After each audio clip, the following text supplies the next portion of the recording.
Welcome to Travel for Beauty, where we usually explore, the of travel. Pristine beaches, stunning architecture, that sort of thing. But today, folks, we're swapping our swim trunks for some metaphorical waders because we're diving headfirst into the murky, sewage-filled swamp of global corruption. That's right. We're talking about the countries where shady dealings, backroom handshakes, and good old-fashioned bribery are as common as a sunburn on a backpacking trip gone wrong. Over the next little while, we'll be taking you on a whirlwind tour of the 20 most corrupt countries in 2024. And let me tell you, this isn't just some bureaucratic snooze fest. This is about the countries where corruption isn't just some abstract concept, it's a daily reality that affects everything from the stability of the government to whether or not the local sewage system actually, processes sewage. We're talking rigged elections, embezzled funds, and enough nepotism to make a monarchy blush. So buckle up, dear viewers, because we're about to expose the underbelly of global politics and shine a light on the practices that keep these countries trapped in a cycle of corruption. Consider this your crash course in everything your government textbook want you to know. Somalia, a country practically synonymous with failed state. Here, corruption isn't just a problem, it's practically the operating system. Bribery is rampant, clan loyalty trumps any sense of national unity, and good luck finding a functioning government agency that's been thoroughly looted. South Sudan, proving that just because you're a new country doesn't mean you get a fresh start, morally speaking. Years of conflict have created a breeding ground for corruption, where political maneuvering and the pilfering of national resources are as common as handshakes. Syria, a country ravaged by war where corruption thrives in the rubble. We're talking military officials getting rich off the conflict, reconstruction funds vanishing into thin air. It's a grim picture, folks. Chapter 4:17, Yemen corruption in the midst of crisis. Yemen, a country facing a humanitarian crisis so severe you'd think it couldn't get any worse.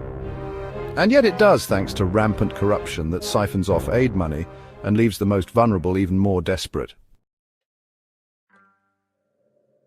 Chapter 5:16, Afghanistan, where trust has vanished. Afghanistan, where years of international intervention and billions of dollars in aid have, mostly fueled corruption. The Taliban may be gone, but the culture of bribery and self-enrichment, it's alive and well. Chapter 6:15, Venezuela, from riches to ruins. Venezuela. Once a wealthy nation swimming in oil, now a cautionary tale of how corruption can single-handedly tank an economy faster than you can say nationalization.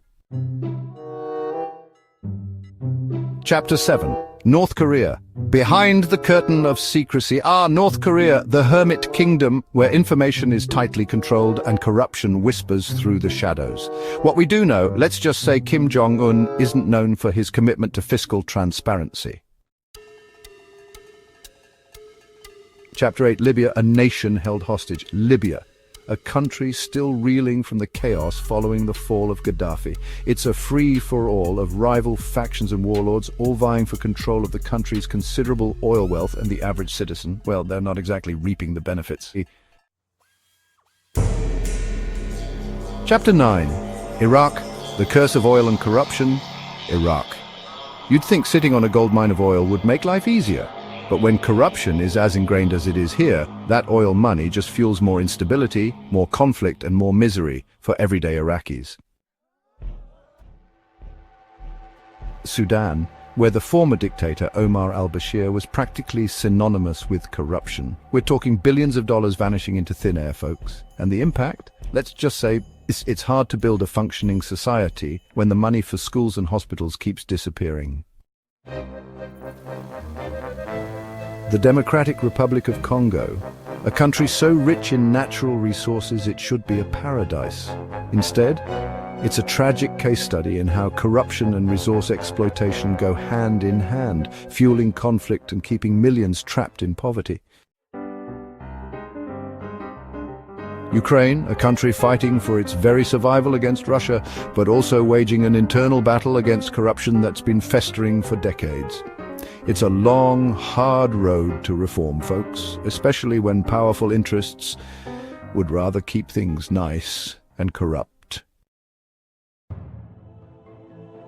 Ah, Russia. You didn't think we'd forget about them, did you? The land of oligarchs and political assassinations, where criticizing the government can get you poisoned, imprisoned, or just plain disappeared. Transparency, accountability, those are just punchlines to a very dark joke in Putin's Russia.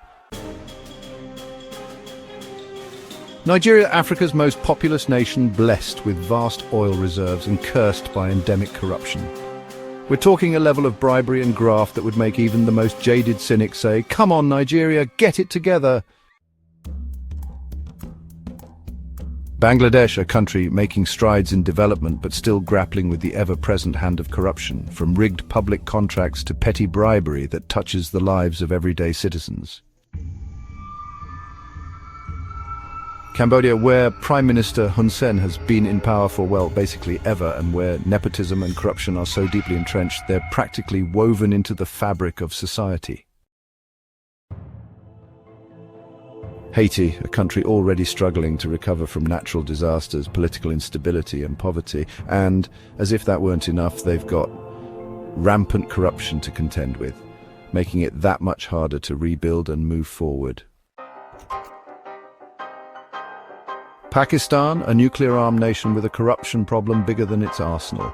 We're talking political interference, embezzlement, and a system that seems designed to benefit the powerful at the expense of everyone else. Myanmar, a country where decades of military rule have created a culture of corruption so ingrained it's practically part of the national identity. Add in ethnic tensions and a struggling economy, and you've got a recipe for disaster. Brazil, a country of stunning beauty, infectious energy, and, wait for it, deeply ingrained corruption. From high-profile political scandals to everyday bribery, corruption is so pervasive here it's practically part of the national character. So there you have it, a whirlwind tour of the 20 most corrupt countries in the world. Now I know what you're thinking. John, this is supposed to be a travel show. I came here for beautiful beaches and ancient ruins, not a lecture on global corruption. And you know what? You're not wrong, but here's the thing. Corruption isn't just some abstract concept that exists in a vacuum. It has real-world consequences, folks. It prevents countries from developing, it keeps people trapped in poverty, and it undermines trust in government and institutions. It's the reason why some countries can't seem to catch a break, despite having all the potential in the world.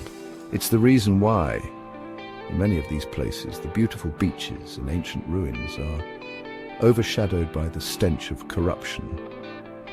So the next time you're planning a trip, take a moment to think about the impact your tourism dollars might be having.